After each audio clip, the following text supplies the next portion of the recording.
Hello, this is Eileen, the environmental educator, and in this video, we're going to talk about our friends up north because up there in Canada, wildfires have scorched Alberta, and they've had forced evacuation of 30,000 people.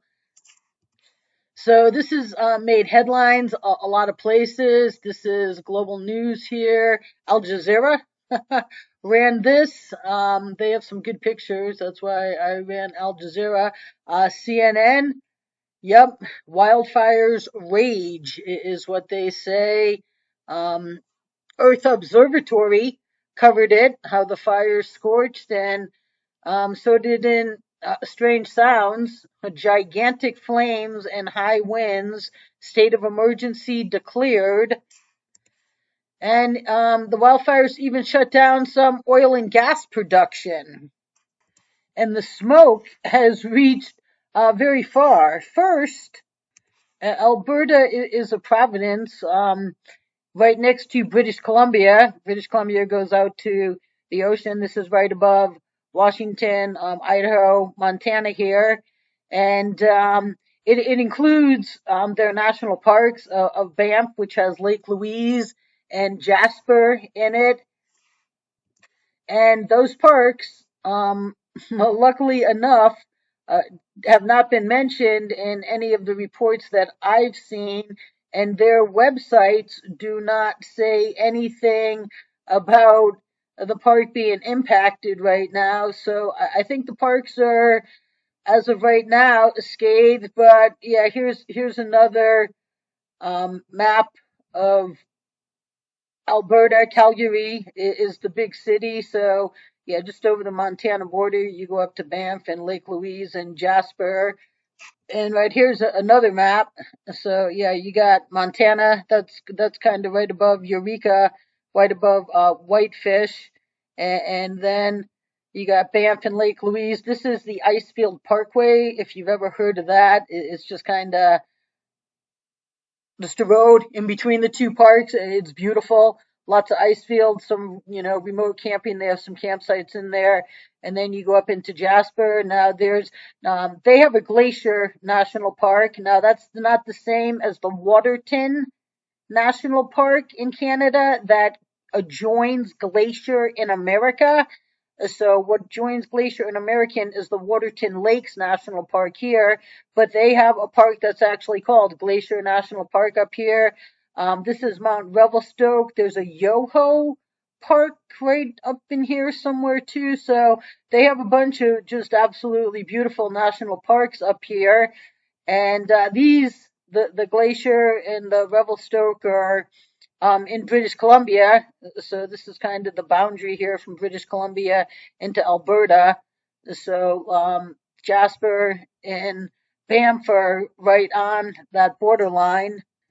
But right here, this CBS article says that um, the Alberta Premier Danielle Smith, Danielle E, called the situation unprecedented when they declared a state of emergency on Saturday. And they said that there has been extreme wildfire behavior. Because on Sunday, the firefighters got to approach previously unreachable areas, yeah, due to extreme wildfire behavior. Now, the firefighters out west in the U.S. have been calling the fires extreme behavior. And I just did a video about the magnetized particles that are coming down in the rain from all the chemtrails. And people believe that the chemtrails also are a contributor to extreme wildfire behavior, the way the firefighters say the fires are jumping and just exploding in ways that they've never seen a fire happen before. And, I mean, some of these guys have been doing this for decades. So, they say their priority has always been the wildfires that are threatening community and lives. But they said right now, the Providence, this is the beginning of May. So, this is just coming out of winter up there in the far north. The Providence, which is one of the world's largest oil producing regions, has been experiencing a lot of hot, dry spring with so much kindling. All it takes is a few sparks to ignite some truly frightening wildfires. And here's one picture of the fires. Here's another. This Al Jazeera article has some, listen to me, good pictures of the fires. You know, they have maybe some of the most. Here's strange sounds, and yeah, that's a pretty intense. It's a video that's out there on YouTube, and it says that much of Alberta has been experiencing a hot, dry spring with so much kindling. All it takes is a few sparks. These conditions have resulted in the unprecedented situation the province is facing today. So that word unprecedented comes up again, and now these are all the people that are evacuating.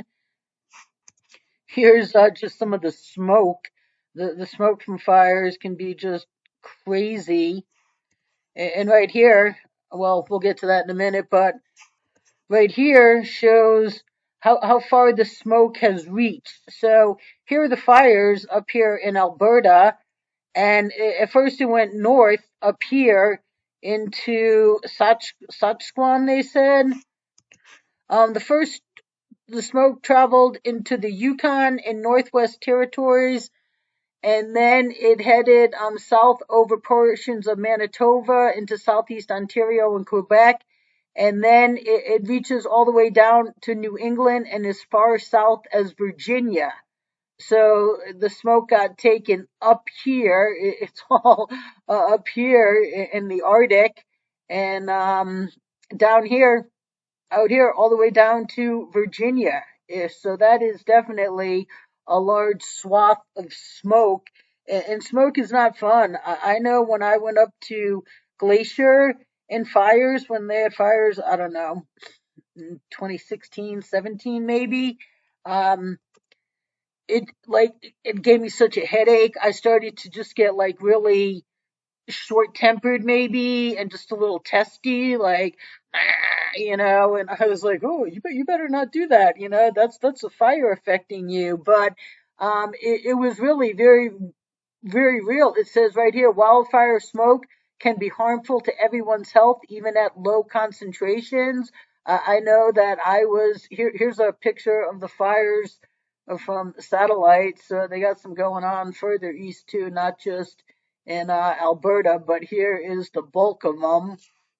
But yeah, I know when I was in Glacier, like I even had like a bandana or two, like in front of my face, and I would wet it to, help try to catch some of the smoke. It hurt your lungs. But right here, this is forcing evacuations. There's about 100 active blazes. Around 30,000 people have been told to leave their homes.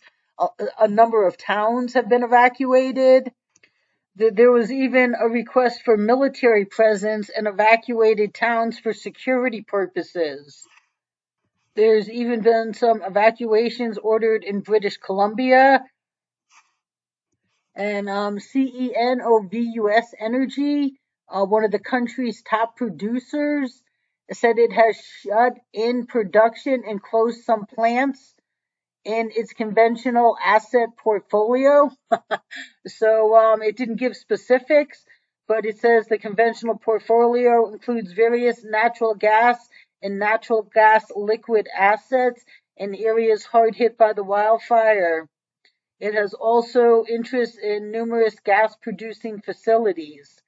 In Edmonton, the Grand Prairie region, about 450 kilometers northwest of Edmonton, Pipestone Energy Corp has temporarily curtailed about 20,000 barrels a day of production. Paramount Resources has cut production by about 50,000 barrels a day at its operation in the Kaybob region to the east. Crescent Point has shut its production of its 45,000 barrels a day. Vermilion Energy has suspended 30,000 barrels a day production at its central Alberta operations. And this Strange Sounds article says that the Pembina, Pembina, Pipeline Corp, which runs oil gathering pipelines in the region, on Friday said it had activated emergency response and incident management processes and is evaluating any current or anticipated operational impacts. So the information unit manager for Alberta Wildfire, Christy Tucker, said it's very unusual for us to see this much fire activity this early in the season. And yeah, this is the beginning of May. And that Alberta Premier Daniela Smith said, I don't know that I ever recall seeing multiple communities evacuated all at once in a fire season. So up there in Canada, they are getting scorched. And yes, it is only very early in the season, so there'll probably be a lot more wildfire news to come. So stay tuned, people.